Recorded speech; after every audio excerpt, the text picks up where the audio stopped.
Vamos a dar inicio a la segunda parte, al módulo de la doctora Liliana Michelazzi.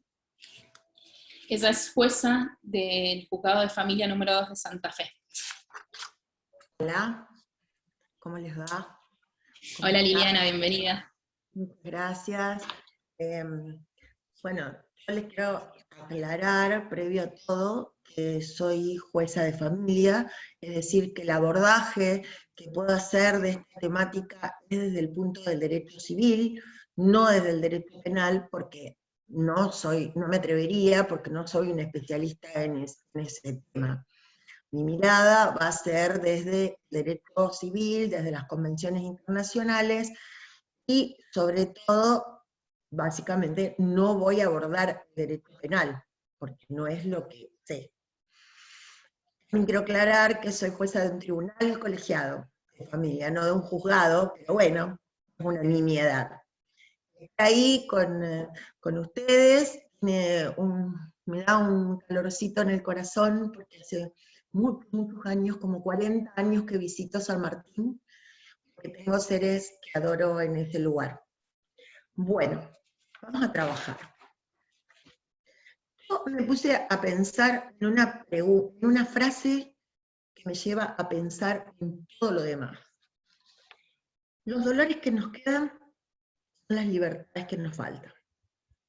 Cuando hablamos de niños, niñas o adolescentes, tenemos que remontarnos a la etapa anterior a la Convención Internacional de los Derechos del Niño, cuando a los niños, niñas o adolescentes eran considerados objetos de amparo, objetos de compasión, pero no como sujetos de derecho, sino como personas.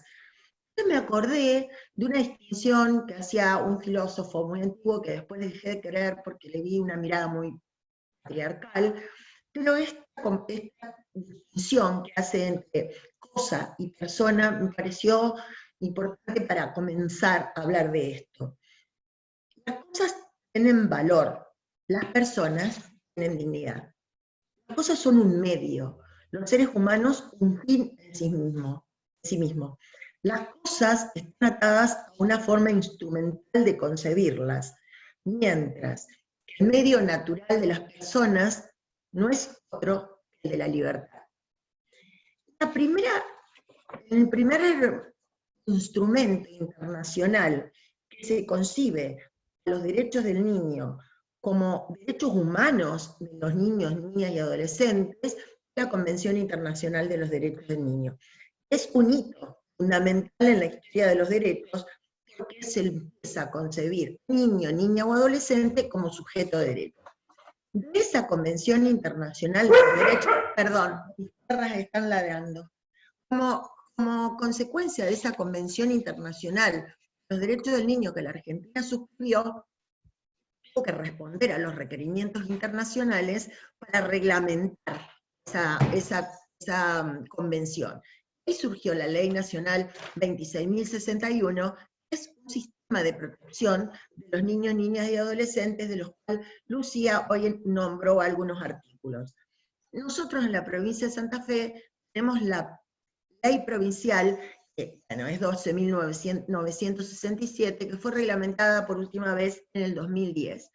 Nos ponemos a pensar en los artículos de la Convención, de la Ley 26.061 y de esta Ley Provincial de Santa Fe que les estoy nombrando, vamos a ver que repiten las mismas palabras. Es decir, tenemos que distinguir, es muy importante, lo voy a abordar después puntualmente, derecho del niño a ser al derecho del niño a ser oído, que lo recoge también en el Código Civil y Comercial, que entró en vigencia en el 2015. Cuando no puede ser oído directamente, también tiene derecho a que se le designe un abogado del niño. Si no tiene medios, el Estado le debe proveer un abogado de forma gratuita. También, además del derecho a ser oído y el abogado, a tener un abogado del niño en ese caso, es importante tener en cuenta que la ley 26.061, que nombraban las chicas hoy, en el artículo 3 empieza a hablar del interés superior del niño. Un concepto jurídico es como vacío, porque en cada caso concreto, el juez o jueza que tenga que resolverlo, lo va a decidir conforme a las situaciones del caso y a lo que considere que responde lo que es mejor para ese niño, niña o adolescente. También, dentro del derecho a ser oído, tenemos que distinguir que si bien tienen derecho a ser oído y a que su opinión sea tenida en cuenta, se debe tener en cuenta eso que el niño, niña o adolescente dice conforme a su grado de madurez y a su desarrollo evolutivo. Es decir, no es que todo lo que digan los niños va a ser llevado a cabo tal como lo dicen. Es decir, tiene que ser evaluado y, de acuerdo a lo que se interprete, decidirse qué es lo mejor. Les digo esto porque no es que es a rajatablas que se va a seguir lo que el niño dice, niña o adolescente dice. Yo me acuerdo que una vez un niño me dijo en una audiencia que quería vivir con el padre porque no lo mandaba a la escuela. Es decir, fíjense que es una cosa exagerada lo que estoy diciendo, pero es para que se den cuenta que en realidad no es que su opinión va a ser tenida en cuenta sin ningún análisis. Otra cosa que es importante también es destacar que estos niños, niñas o adolescentes, cuando son oídos, tienen derecho a que se les respete la intimidad. El respeto a la intimidad tiene que reflejarse en que no debe quedar constancia por escrito, en ningún lugar es lo que dijo. En la provincia de Santa Fe siempre es oído el niño en presencia de la Defensoría General, algún representante, alguna persona representante de la Defensoría General. Cada provincia tiene otro estructurado diferentes sistemas tutelares, pero es la persona que representa realmente el interés del niño, niña o adolescente. Tengo el hábito de grabar las audiencias solo como recordatorio de lo que el niño, niña o adolescente nos dijo, y solo lo escuchamos la Defensoría, y bueno, la secretaria y yo. No tenemos psicólogos en los tribunales de familia, no tenemos equipo interdisciplinario propio, por lo tanto no podemos... A veces pedimos prestada a otras instituciones cuando la cuestión es muy compleja, pedimos prestada a algún psicólogo o psiquiatra infantil para que nos acompañe en las audiencias. Esa grabación que le mostramos, niño, niña o adolescente que está llevándose a cabo, le decimos que lo estamos grabando o la estamos grabando, pero que nadie va a saber lo que dice, no podemos hacerlo porque realmente estaríamos cometiendo algo grave y contásemos lo que nos dicen. Realmente eso es importantísimo, el hecho de hacerle saber que le estamos respetando el derecho a la intimidad. También hoy Lucía habló del deber del funcionario de recepcionar las denuncias. Después voy a volver sobre ese tema. Tengo muchísimas cosas que separé para ir hablando, pero no, yo sé que me están escuchando personas que no son dedicadas al tema, no son abogadas o abogados, por lo tanto intenté hacerlo para que, de manera tal que todos puedan entender. Me pidieron que hable del acceso a la justicia. Yo voy a dar una definición del acceso a la justicia, o acceso a justicia, como estamos diciendo últimamente, de una manera muy sencilla. Es un derecho para las personas y un deber, una obligación del Estado. Es decir, el Estado debe asegurar y adoptar todos los recursos legales necesarios, técnicos, para asegurar que todas las personas puedan peticionar a las autoridades por sus derechos y obtener una respuesta. Si esa respuesta es inmediata, estamos realmente satisfaciendo un deber, una necesidad del que está pidiendo, y estamos cumpliendo con un deber legal. ¿A quiénes le compete asegurar ese acceso a justicia? Bueno, no solo a los jueces, juezas, sino también a los abogados o abogadas. Todos debemos cumplir con una convención que se llama las 100 reglas de Brasilia, que protege el acceso a justicia, específicamente, y hace hincapié en las personas vulnerables. Si hablamos de personas vulnerables, se está pensando, por ejemplo, en mujeres privadas de la libertad, en mujeres que son adultas mayores, en mujeres miembros de pueblos originarios, en mujeres víctimas de violencia, es decir, niñas, niños o adolescentes que han sido abusados. Es decir, esa sería de alguna manera una enunciación de personas vulnerables. Tenemos personas con, como dice la Convención Internacional, personas con discapacidad. Es decir, el Estado debe asegurarle, brindarle todos los medios necesarios para que estas personas en situación de vulnerabilidad puedan acceder a la justicia. Acceder. Yo pienso que es una herramienta el acceso a la justicia que hace posible que las declaraciones, los derechos, que tantas leyes dicen, realmente se concreten, realmente sean efectivos. Cuando nos ponemos a hablar y pensar en qué es de qué se trata cuando hablamos de dolor, la violencia, qué es psicológica, qué es física, qué es. Miren, Amnistía Internacional hace énfasis en que todos los métodos psicológicos más sutiles son tortura. Y vuelven la distinción entre lo físico y lo mental como algo ilusorio. Es decir, Amnistía Internacional introduce el concepto de tortura, a nivel mundial le estoy hablando, ¿no? El concepto de tortura, y habla de que cuando se quebranta la voluntad, se está difundiendo el terror. O sea, que las consecuencias del abuso, el maltrato, lo define y en qué consiste. Las consecuencias de ese sufrimiento mental y físico producen incapacidades temporales o permanentes e incluso la muerte. Y en este punto he tenido hace poco acceso a conocer a un autor que además de ser músico es escritor, se llama James Rhodes, que cuenta que durante su infancia, durante muchos años, fue víctima de abuso sexual infantil. También transitó por neuropsiquiátricos, muchos, intentos de suicidio, muchos. Dice que lo que lo salvó fue la música.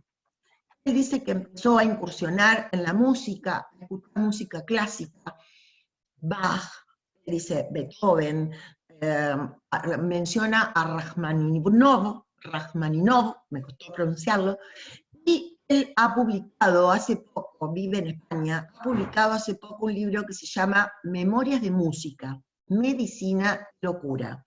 Lo estoy leyendo porque hace poco me lo mencionaron, y gracias a otra información que tuve respecto al SAP, que después lo voy a mencionar, me enteré que James Rhodes, además, fue una de las personas que viene luchando desde hace años para que se apruebe en España una ley de infancia, se llama, ley de infancia, donde entre otras cosas van a ver que se aprobó en el mes de abril de este año, va a entrar en vigencia en junio de este año, donde se prohíbe utilizar el SAP. Un adelanto, después vamos a hablar del tema. Es decir, le hablaba de tortura, ¿no? También hoy escuché hablar de la violencia institucional, la ruta de la denuncia, como llaman, o la ruta crítica, como la han llamado en distintas oportunidades. Es decir, son los caminos que toman las personas que son víctimas de abuso o de violencia para salir de esta situación. La verdad que esta ruta crítica nos permite reconstruir decisiones, acciones, reacciones, a su vez hacer un análisis de qué es la ruta crítica y a qué los lleva estas rutas, itinerarios, que que son múltiples y que se pueden activar hasta simultánea o sucesivamente. Por ejemplo, en una cuestión de abuso sexual infantil, las personas tienen dos caminos, o simultáneos, o sucesivos, o como quieran. Es decir, por un lado, hacer la denuncia penal, a lo cual persiguen que la persona que ha cometido un delito tenga una pena, sea sancionada y pague esa condena, cumpla la condena. Y por el lado del aspecto civil, que es lo que trabajo, tiene consecuencias respecto a la organización familiar. Por ejemplo, pedir que se suspenda el derecho de comunicación respecto al padre, madre o familia ampliada que ha cometido algún hecho que le ha causado dolor simple, porque podría describirla mucho más a la situación. Y también obtener una medida de distancia o de restricción, como la llaman en otras provincias, para proteger a ese niño, niña o adolescente. Yo describí cómo es esa ruta crítica. Ese concepto de ruta crítica de la denuncia ha sido acuñado por la Organización Mundial de la Salud, no es que la inventamos nosotros, y dice que tienen ingredientes de los escenarios de la ruta crítica, acceso a disponibilidad y calidad de servicios, los cuales están determinados tanto por factores estructurales y normativos como por las actitudes y comportamientos de los actores sociales que intervienen y abordan la problemática. Y entonces, ¿cuáles son los factores impulsores de esta ruta crítica? Bueno, favorecen para que las personas inicien, continúen o retomen el proceso de la ruta, pudiendo ser de orden interno o externo.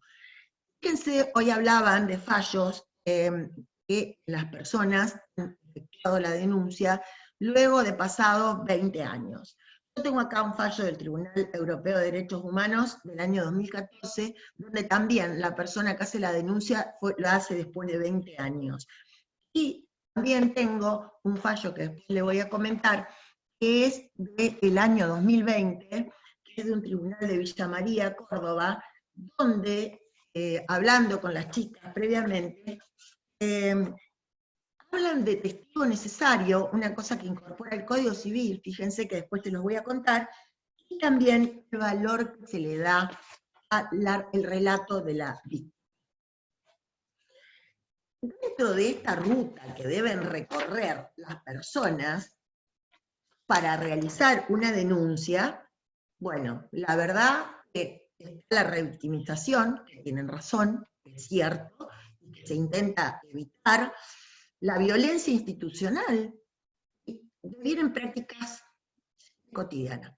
Las situaciones de vulneración más comunes, hago autocrítica en esto, nos encontramos sobre las cuales situaciones en que quisieron contar en profundidad los años de violencia o el abuso del que ha sido víctima, y la policía o la persona a la que acudieron le manifestó que se centrara solo en lo último que pasó, en el último episodio, le impiden un dato completo. Omisión de informar sobre los derechos y recursos que tienen disponibles, por ejemplo, el de si no tienen medios, que el Estado les proporcione un abogado del niño, dice del niño, no dice niña y adolescente, por ejemplo, la minimización, la naturalización de los hechos denunciados, hablo del receptor de esta denuncia, ¿no? La exigencia de pruebas o testigos, cuando sabemos que muchas cosas ocurren en la intimidad y no hay testigos. También muchas veces se exige la negativa de entregar una copia de la denuncia. Los mensajes para desincentivar a las víctimas, la falta de empatía, la falta de buen trato, la privacidad cuando se constatan lesiones o se constatan determinadas cosas que son pericias que se llevan en el cuerpo. La falta de intimidad en esas situaciones, la falta de respeto respeto, la falta de entender en la situación de angustia, de dolor y de desesperación que se encuentra, que concurre ahí. También la especial discriminación que sufren personas con discapacidad, por ejemplo. También las personas con consumo problemático, lo he notado, por eso lo anoté. Bueno, la excesiva burocratización, interminables circuitos que se transforman en laberintos que las personas deben transitar en busca de obtener una respuesta, un respeto a sus derechos, preocupando como hechos de maltrato más graves aquellos en los cuales se confunde el estatus de víctima. En vez de tratar a la víctima como tal, la victimizan, obligándola a contar una y otra vez su relato, porque no le creen, en realidad. La verdad que este tema de acceso a justicia, yo lo pensé, y realmente ahora lo dejo de lado, porque tiene demasiadas aristas judiciales y sé que a ustedes les va a aburrir. Otra de las cosas que me pidieron las chicas, estoy perdiendo las cosas, es que hable del SAP. Miren, yo lo resolví en el año 2011, lo voy a leer, es un fallo que no puedo decir el nombre, pero está publicado por ahí, no sé, no me acuerdo en qué lugar. Este fallo que les voy a contar es del 2011, ¿no? Quedó firme, por lo tanto, realmente este fallo fue ejecutado y nadie lo planteó que estaba en desacuerdo. Es un caso en que el abogado del padre de unos adolescentes que se negaban a tener contacto con él, introduce el síndrome de alienación parental. Bueno, yo respecto a eso les voy a leer lo que escribí en la sentencia y después les voy a contar una noticia periodística de hace unos días que salió en España. El SAP no ha sido, SAP, síndrome de alienación parental, o PAS, como le dicen algunos, utilizando las siglas en inglés. No ha sido reconocido por ninguna asociación profesional ni científica. Fue rechazada su inclusión en el DSM, que es una asociación, corresponde a la Asociación Americana de Psiquiatría, y por muchísimas otras organizaciones e instituciones de la Organización Mundial de la Salud. Y otras instituciones que priman los objetivos clínicos y de investigación, basan la inclusión de una nueva entidad diagnóstica en la existencia de sólidas bases empíricas, no cumpliendo el SAP ninguno de los criterios necesarios. La configuración del alegado síndrome ha recibido críticas porque pone el acento casi exclusivamente en el progenitor que vive con el niño, niña o adolescente como causante de la alienación. Lo que ha sido discutido en razón de que en los casos, por ejemplo, de divorcio altamente conflictivos, los progenitores suelen intentar adoctrinar a los chicos contra el otro, no siempre lo consiguen. Asimismo, otras veces, son los hijos, especialmente los adolescentes, los que desarrollan animosidad contra uno de los padres. Me distraje por leer el... si la animosidad que sienten por alguno de los padres realmente no ha sido producida o creada por el progenitor con el que conviven, sino que desarrollan animosidad contra uno de los padres, no obstante la ausencia de intervención del otro progenitor en tal sentido. Otra de las objeciones es la referente a la palabra síndrome, o síndrome, como se dice en realidad, razón de que no se la considera médicamente diagnosticable. Más aún, el uso de la terminología médica no agrega información a los jueces, abogados y psicólogos que están involucrados en esta problemática. La falta de precisión crea confusión en vez de favorecer la comprensión de comportamiento dentro de un sistema familiar complejo. Por otra parte, se le ha reprochado no haberse enunciado en el Manual de Desórdenes Mentales de la Asociación Psiquiátrica Americana. Y además, porque la falta del sostén empírico no le permite alcanzar los estándares de admisibilidad de evidencia contenidos en el test utilizado por vez primera en los tribunales federales, un caso emblemático en Estados Unidos. Según una declaración de 1996 de la Asociación Americana de Psicología, no existe evidencia científica que avale el SAP. Esta asociación critica el mal uso que de dicho término se hace en los casos de violencia de género. En un informe titulado La violencia y la familia, esta Asociación Americana de Psicología, en 1996, afirma términos tales como alienación parental pueden ser usados para culpar a las mujeres de los miedos o angustias razonables de los niños hacia un padre violento.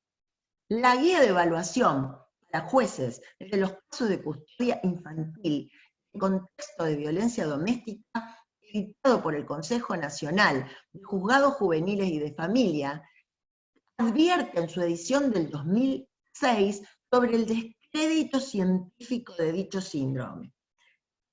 Es sobradamente conocido que quien acuñó ese término fue Richard Gardner.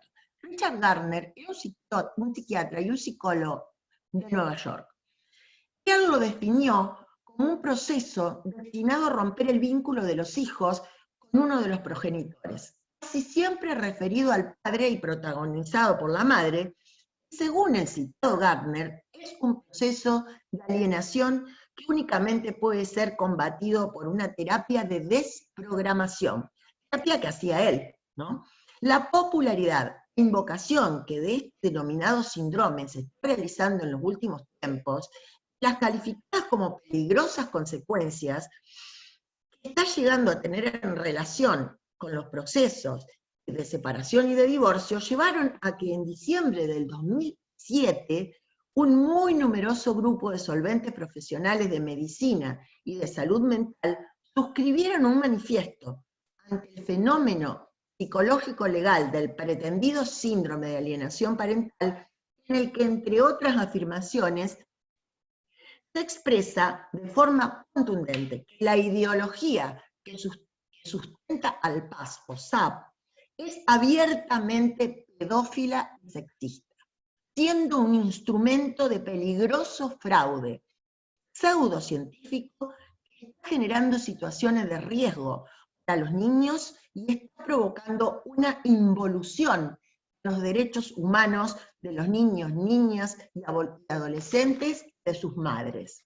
En cualquiera de las disertaciones y o cursos que sobre la cuestión se pueden seguir, hace mención a la actitud e ideología de su creador o formulador, puesto que es igualmente popular que éste escribió cuestiones que se han asociado con esa imputada pedofilia y el enfoque de la mujer madre como alienadora que trata de invisibilizar al padre. Escribió un libro, Richard Gardner, que mi hija me lo tradujo hace muchos años, en el 2011, donde realmente tuve la posibilidad de leer absolutamente todo lo que piensa de esto, y realmente él terminó preso por ser pedófilo, y se terminó suicidando en la cárcel, pero eso no tiene nada que ver, sino que era un pedófilo reconocido. Entre otras cosas, le parecía bien que la iniciación sexual de una niña sea en el seno de su hogar y realizada por el progenitor.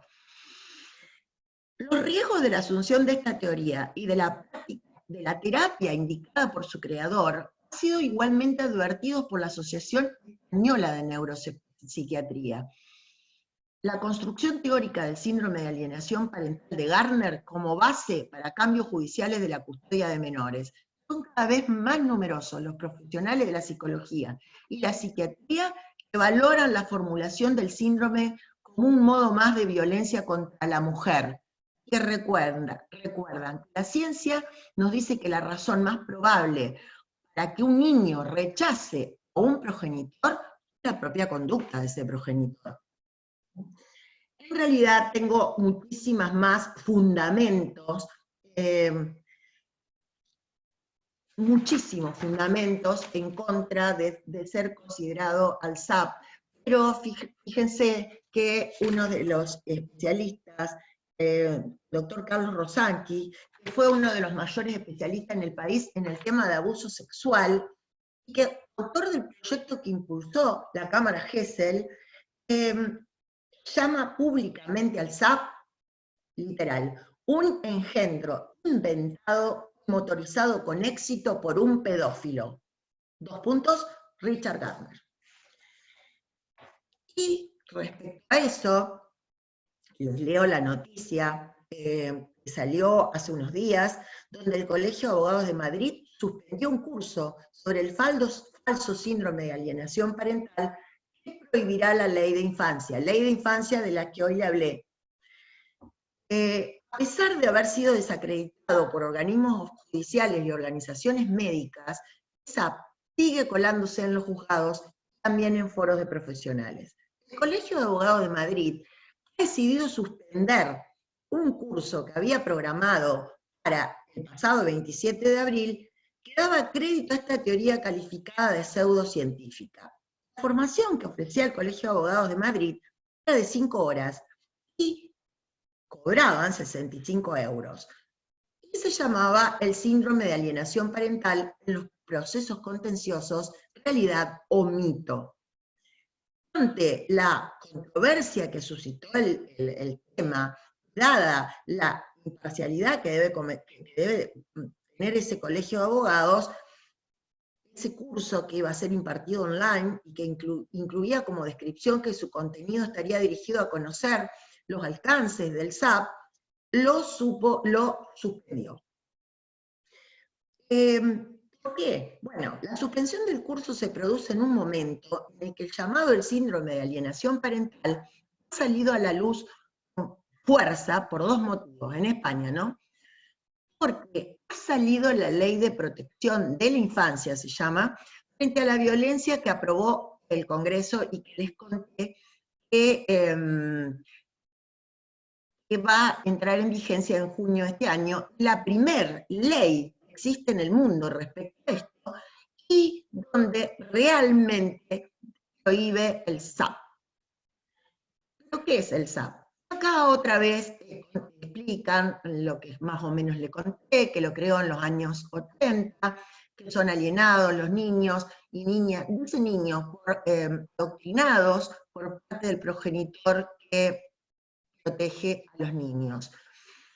Hay una magistrada española que se llama Lucía Vilés, experta en violencia de género, que explica que el SAP es un instrumento que no debe aplicarse en los procesos judiciales.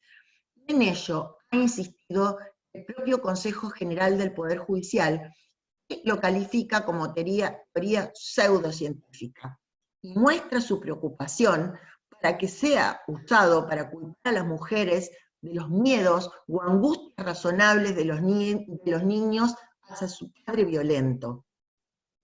Los profesionales de la psicología suelen insistir que esto no implica que no puede darse manipulación por parte de algún progenitor en un contexto de divorcio, pero esta jueza, también socia fundadora de la Asociación de Mujeres Juezas, por ahí vi una amiga de Bahía Blanca, que es de la Asociación de Mujeres Juezas de la Argentina, no sé si está, la vi hace un rato.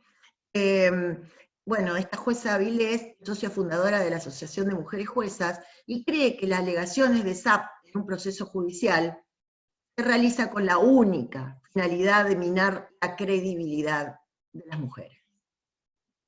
No más del SAP, pero realmente también de un caso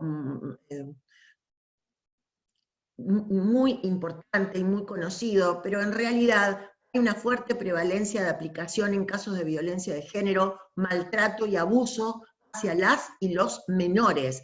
Curiosamente, dice la jueza que les nombré, Avilés, de España. Esto es respecto al SAP, y que les quería hablar puntualmente de eso. No sé cuánto tiempo más tengo porque tengo algunos fallos. Les quería hablar del fallo de Córdoba, donde introduce un concepto muy interesante, es del 8 de julio del 2020, y es una violencia sexual contra una niña efectuada por un varón adulto. Me llamó la atención que en el fallo introduce el concepto de testigo necesario. Testigo necesario que introduce el Código Civil, en el artículo 711, donde permite que los testimonios de los vecinos allegados a la familia, parientes de la víctima, por parte de los testigos, sean creíbles y admitidos en estos procesos. Porque antes, en el ámbito de derecho de familia, solamente se admitía estas testimoniales porque realmente se infería que en el contexto cerrado de una familia podría ser que ocurriesen estos hechos de abuso y que solo los miembros de esa familia tuviesen la posibilidad de conocerlo. Entonces, en este fallo muy interesante, dice, la especie del hecho que se juzga, donde prácticamente todos los hechos se desarrollan en la intimidad, y que a su vez la revelación de estos acontecimientos por parte de la víctima no es hacia terceros desconocidos, es lógico que sean esas personas vinculadas con la propia víctima quienes den su testimonio. Lo llaman testigo necesario, como dice el Código Civil. Y después terminan citando a un fallo de la Corte Suprema de Justicia de la Nación, donde dice que en los delitos contra la integridad sexual, el testimonio de la víctima aparece como la prueba dirimente, puesto que esa clase de hechos suele cometerse en ámbitos de intimidad, ajeno a la mirada de terceros y en ámbito de confianza. Por lo tanto, pone y hace especial hincapié en el relato de la víctima, funda la sentencia en el relato. Dice, cuando existe una pericia psicológica que se expide sobre la fiabilidad del relato de la menor, la lectura de este último debe ir necesariamente acompañada de la explicación experta. No solo una evaluación, sino explicación experta de quien hizo esa pericia. De los que carece el juez, que no es un especialista en la materia. Es decir, que me interesó mucho este fallo, que habla de testigos necesarios, porque habla de fundar el fallo en el relato de la víctima, y habla de que cuando se hace una pericia, se debe dar la explicación, una explicación que pueda ser entendida por la propia víctima y por el juez, que no es experto en la materia, ¿no? Entonces, bueno, tengo más, solo le voy a decir una última cosa, porque la veo a Lucía, me debe estar diciendo que me estoy pasando de tiempo. Un fallo de O'Keeffe contra Irlanda del año 2014, que lo resolvió el Tribunal Europeo de Derechos Humanos, y es una niña que era alumna en 1973 de un colegio público, que estaba el director y los profesores eran sacerdotes católicos. Ella sufrió abuso sexual por parte de un profesor en el año 1973. Las quejas de abusos por parte de otros alumnos, pero nunca la dirección de ese colegio informó al Departamento de Educación, no se presentó ninguna denuncia a la policía. ¿Qué hicieron? Trasladaron a ese profesor a otro colegio que trabajó hasta que se jubiló en 1995.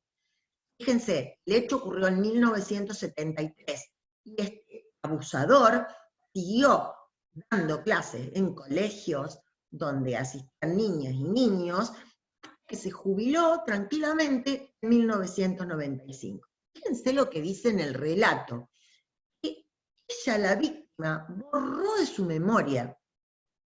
Y recién a fines de los 90, ocurrió el episodio en el 73, tras recibir asesoramiento y tras la investigación policial por la denuncia presentada por otro alumno, conectó los problemas psicológicos que padecía ella siendo adulta, tenían relación con el abuso que había sufrido en el año 1973.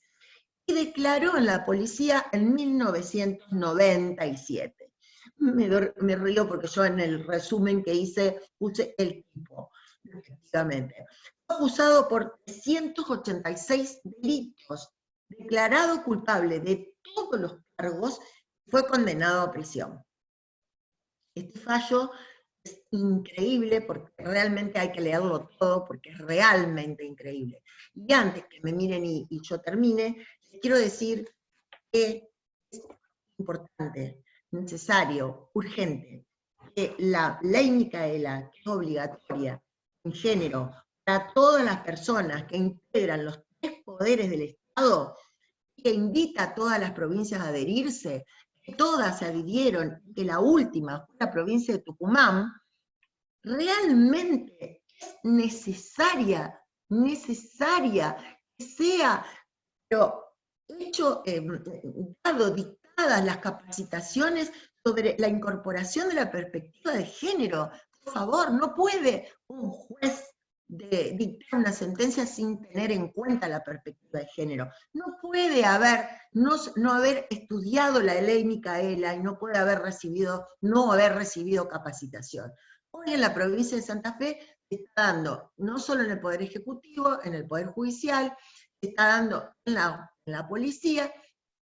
Fíjense que el Consejo de la Magistratura de Santa Fe, para poder inscribirse, para concursar un cargo de juez o jueza, le requiere la acreditación de haber recibido la capacitación de la ley Micaela.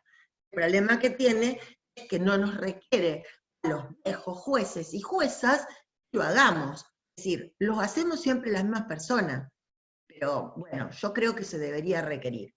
Y no quiero ser tan larguera, fue todo lo que lo dije, yo no sé, después me preguntarán, soy demasiado así como enfática en lo que digo, porque realmente es un tema en el que trabajo desde el año 2008, recibí la primera capacitación en la Corte Suprema de Justicia, nunca dejé de trabajar en esta temática. Por eso les digo esto, una frase que no se sabe si la dijo Séneca o Nerón, y dice, tu poder radica en mi miedo, no te tengo miedo, por lo tanto, no tenés poder. Todos, si quieren hablar, preguntar, ahí ustedes díganme lo que quieran, no tengo problemas. Diana, muchas gracias. Gracias, Lu. No, por favor. Ha estado más que interesante y nutritiva esta charla. Han surgido algunas preguntitas. Bueno, como bien decíamos al principio, no estábamos dando un conversatorio técnico jurídico, entonces por ahí si la pregunta no es competente a lo tuyo, con tranquilidad decinos. Igualmente aclararles a todos que si Liliana no puede responder esta pregunta, nosotros la vamos a investigar y se las podemos mandar a su mail. Sin problema, tenemos los mails de todos porque se inscribieron, así que vamos a adjuntar información. Así que si querés, te leo un par de preguntas que llegaron. Dice, habla acerca de la falta de información que hay en el ámbito educativo cuando un docente detecta un relato o un hecho de abuso. Generalmente no saben qué hacer, aún habiendo un protocolo nacional. Este es un tema interesante porque hoy cuando le hablé la ley de protección y le hablé de John, en realidad él tiene una frase que me encantó que dice, si lo que te ocurre, si te hacen daño en tu casa, contalo en la escuela. Si te hacen daño en la escuela, contalo en tu casa. ¿Cuál es bueno, puedo hablar de lo que es la provincia de Santa Fe.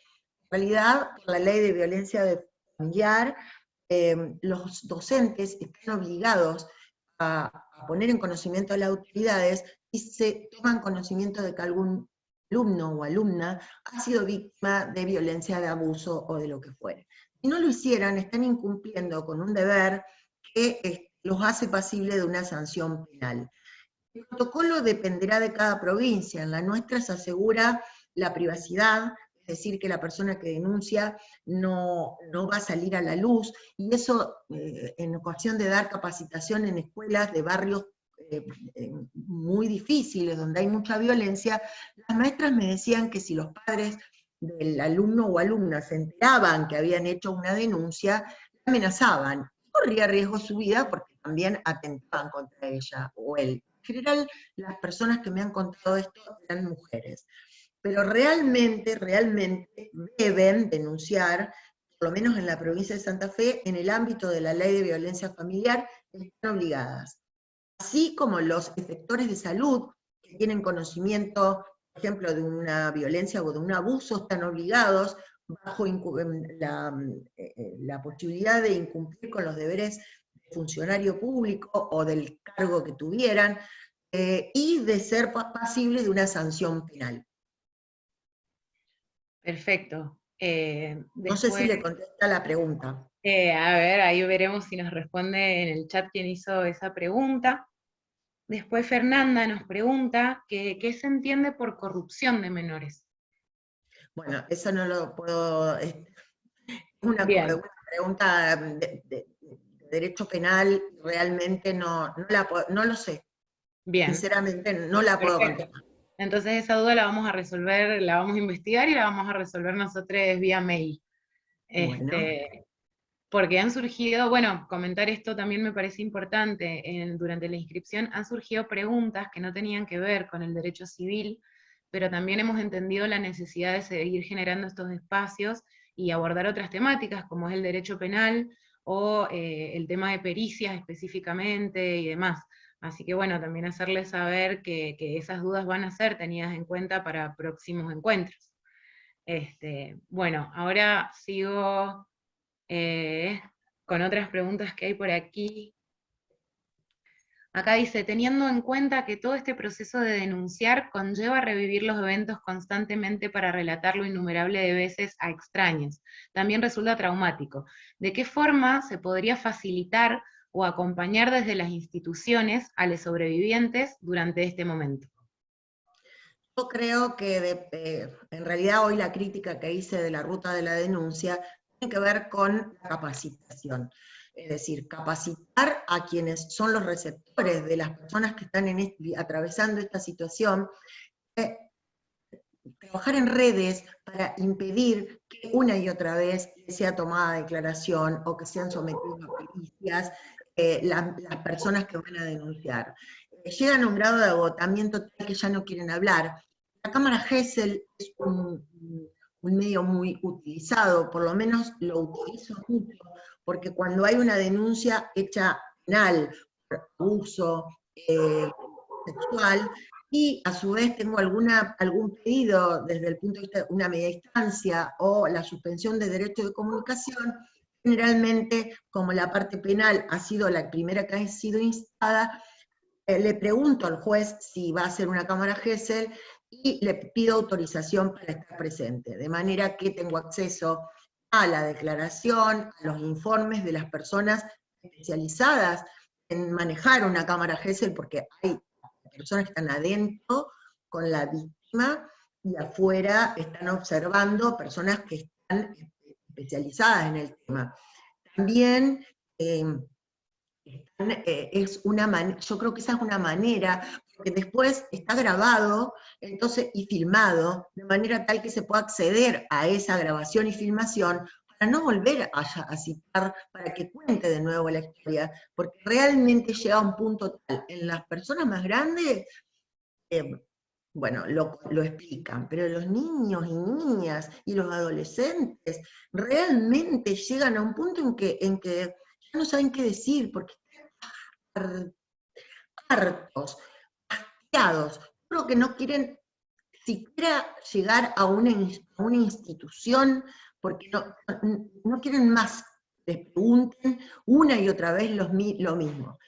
Hay personas que han estudiado este tema y dicen que la primera versión, que es filmada y grabada, y que lo hacen muchos, y que es muy buena, es la que tiene la importancia más grande, la que se debe, por eso trabajar en red, no llamar de nuevo al niño, no someter a otra niña o adolescente, sino utilizar esa filmación y esa grabación, escuchar y ver lo que ya contó, lo que contó una y otra vez. Basta, basta. No puede ser eso, estoy absolutamente en desacuerdo con hacer eso. Bien, sí, creo que un poco va de eso también, acercar el conocimiento acerca de la revictimización y cómo agudiza aún más el trauma, o sea, es tremendo. Acá pregunta Mónica, dice, buenas noches, ¿hay defensor de los derechos de niños, niñas y adolescentes? Si es así, ¿quiénes son? Hasta 2019 que estudié la convención y en la ley no había. Bueno, es una cuestión que cada provincia lo tiene reglamentado. El Colegio de Abogados de Santa Fe, por ejemplo, hay una lista donde se pueden inscribir las personas que tienen una capacitación. Antes se le exigía una especialización en niños, niñas y adolescentes. Ante la falta de esa especialización, se han tomado otros, se han exigido otros requisitos para que integren esa lista. No son muchos y en realidad no está previsto por la Convención Internacional de los Derechos del Niño. Como dije hoy, la Convención Internacional de los Derechos del Niño fue en realidad un compromiso internacional que firmó la Argentina, pero después tuvo que reglamentarla. Esa es la ley 26.061. Después cada provincia tiene su propia ley de protección a la niñez, como mi provincia, que es la 12.967. Me parece porque me olvido los números. Pero es decir, ¿dónde nació? En la Convención Internacional de los Niños. ¿Dónde se reglamentó? La 26.061, que es una ley nacional.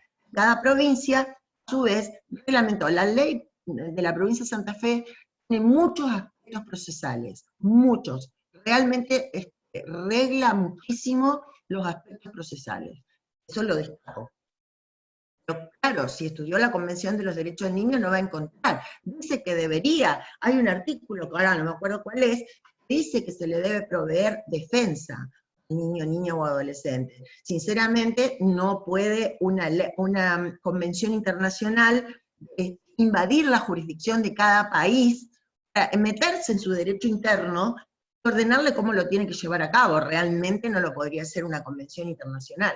Esto depende primero de la Argentina y luego de cada provincia. Lo reglamenta. Clarísimo. Lo instrumenta. Bien, súper claro, Lili, gracias.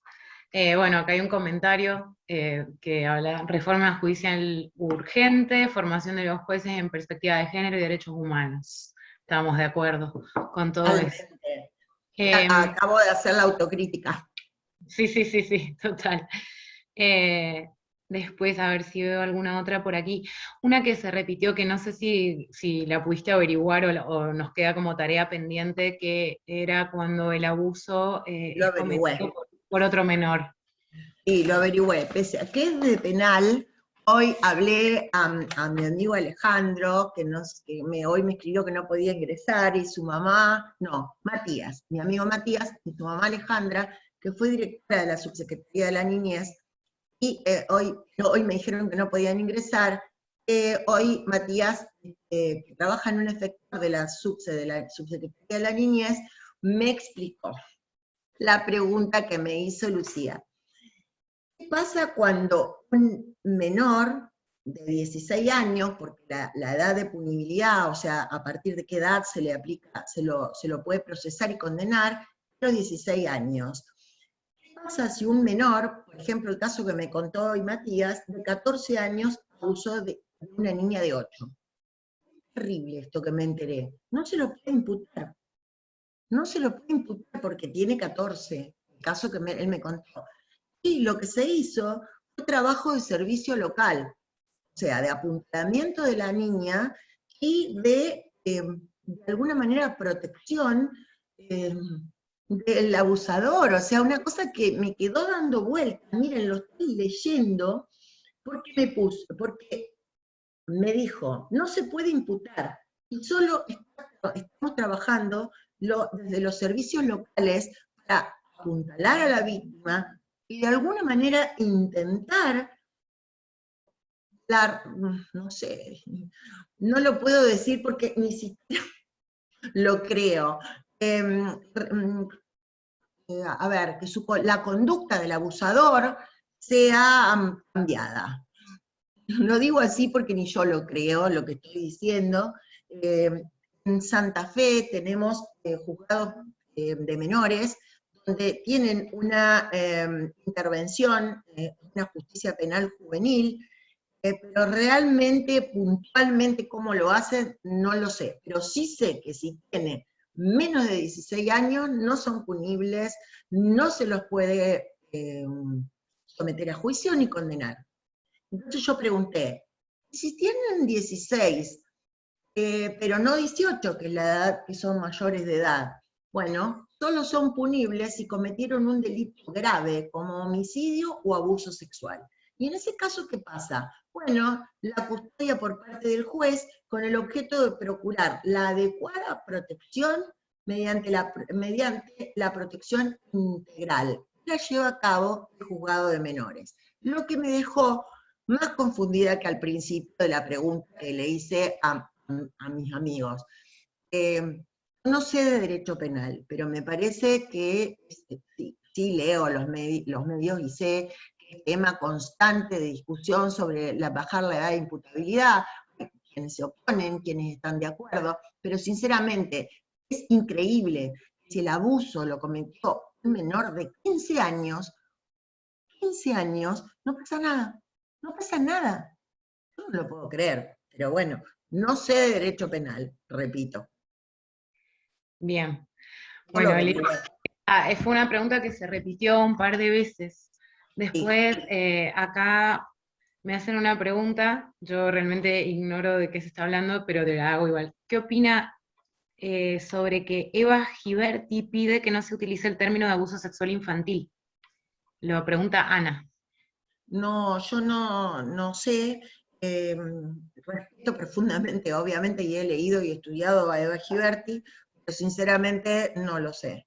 No sé porque no puedo hablar de un tema que no es objeto de mi estudio. Perfecto. No lo sé. Bueno, no hay ningún problema, sí. Eso, o sea, este espacio también tiene que ver con eso, con poder decir, bueno, no lo sabemos, lo averiguaremos. No hay Yo ningún lo sé, problema. yo lo Lo digo. enviaremos por mail. Si no lo sé, lo digo, no lo invento. No, por supuesto, que es lo que corresponde, es muy responsable de tu parte. Eh, por otro lado, bueno, acá también preguntan acerca de las prescripciones. Viste que Sí, hablamos de esos sí. tres La ley fallos. respeta los tiempos. Ujú, ujú. Y el tema de los tiempos de prescripción, y bueno, y si eso ha cambiado y cómo, o sea, cómo debería aplicarse ahora. Hay una ley nacional, la que ustedes mencionaron, la 27.206, Ujú. y hay una ley nacional, por lo tanto se debería exigir que se aplique para que no prescriban los delitos, así como las de abuso de violencia de género, etcétera, que no prescriben. ¿Saben a qué se tiene que recurrir para fundarlas? A las convenciones internacionales. Por ejemplo, a las convenciones a las reglas de Brasilia, a la Convención de los Derechos del Niño, y si es un niño, niña o adolescente, a la Convención de las Personas con Discapacidad, a la Convención de los Adultos Mayores, todas hay convenciones internacionales. También, por ejemplo, si se trata de violencia de género, a la que llamamos Belén do Pará, o a la CEDAW, que son dos instrumentos internacionales que están por encima de cualquier derecho interno. Por lo tanto, si no encuentran cómo justificarlo dentro de una ley específica, sea de la Argentina, siempre tienen los tratados internacionales, hay tratados de derechos humanos, hay que estudiarlos. Todo lo que hace el bloque constitucional, realmente las respuestas las tienen ahí. O Bien. los fallos de los tribunales internacionales, la Corte Interamericana de Derechos Humanos, por ejemplo, realmente muchas veces recurrimos a sus fallos y a sus fundamentos para hacer lo que nosotros consideramos que es justo en ese caso concreto. Clarísimo, Lili. Después, otra pregunta es, vos a ver, no sé si están cansadas, pero quedan un par de preguntas más, y ya daré paso al cierre. Hacemos 4 minutitos hasta las 20:40, nos hemos pasado unos minutos, pero tiene que ver con los problemas de conexión que tuvimos inicialmente. Así que hago un par de preguntas más, el resto las tomaremos y las responderemos por mail a los datos que nos dejaron en la inscripción. Dice, ¿qué sucede en casos donde los sobrevivientes no pueden ubicar temporalmente los hechos? Es decir, cuando no tienen recuerdo de la edad o el año en que se dio el abuso, producto del daño psicológico. Es más o menos el fallo que les leí de Córdoba y el del caso de Irlanda. En realidad les traje uno internacional para que vean que también se puede fundar la pretensión que uno intenta en fallos de cortes interamericanas o del Tribunal de Derechos Humanos.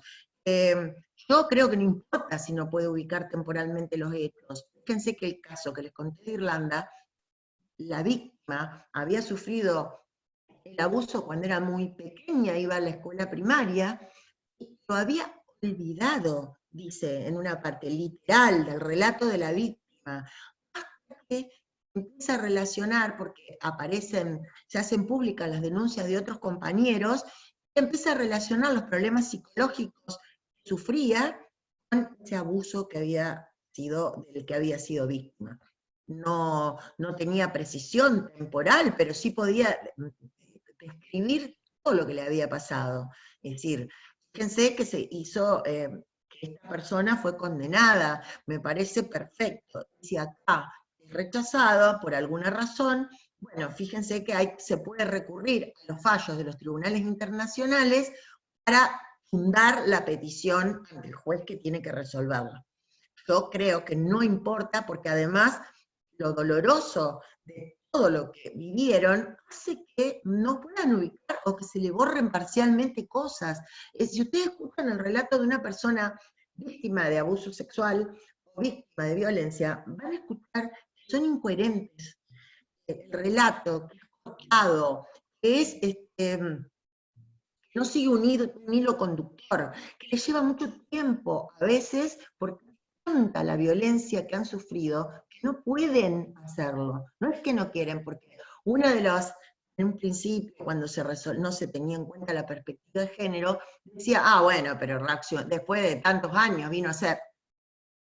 Eso es increíble, porque no hay un tiempo para determinar cómo el proceso interno que cada uno vive lo puede ayudar la ayuda que reciba, por ejemplo, de terapeuta, lo puede ayudar a decirlo. A veces pasan mucho más de 20 años hasta que una persona saca de su interior cosas que anuló, una medida de protección para sobrevivir, ¿no?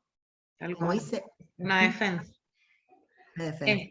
Bueno, y ahora hago la última pregunta, y podríamos estar preguntando realmente durante un montón de tiempo, porque sí, han surgido varias cuestiones. Esta es como de una temática más actual, habla del grooming. Dice, buenas noches, necesito consultarles sobre el grooming como delito de instancia pública y no el abuso sexual. ¿Por qué esa diferencia? No lo sé. Bien.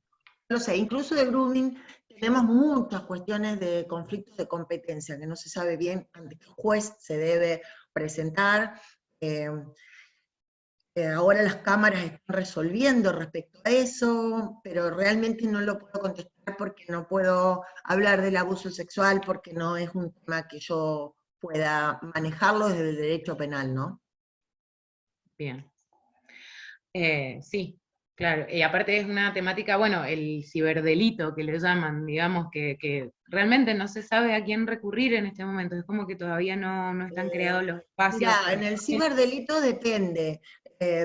Acá existen fiscalías que se llaman Ministerio Público de la Acusación, con personas entrenadas en distintos aspectos de todo esto, y hay una especialización en ciberdelitos. Pero es penal, insisto, yo no. Ahora, si queréis pedir una indemnización por ese daño sufrido, entonces sí sería civil, y entonces sí corresponde otro análisis, completamente diferente. Claro, perfecto. Después, bueno, esto va a quedar grabado, lo vamos a compartir, lo vamos a subir para quien quiera volverlo a ver. Y bueno, agradecerte, Liliana, muchas gracias por haberte puesto a disposición, por haber estado estas 2 semanas contestándonos preguntas y resolviéndonos dudas. Voy a dar paso a Emi para el cierre y bueno, muchas gracias, de verdad. Muchas gracias Liliana y muchas gracias Lula también. Y gracias a todos los participantes que han llegado hasta este momento. Gracias y también un poco perdón por los inconvenientes que hubo técnicos en un principio. Todo esto, como dijo Lula, quedará grabado, ya lo subiremos a las redes y se los enviaremos por mail. Así que junto a ese mail también enviaremos todas estas preguntas que intentaremos con otros profesionales resolver.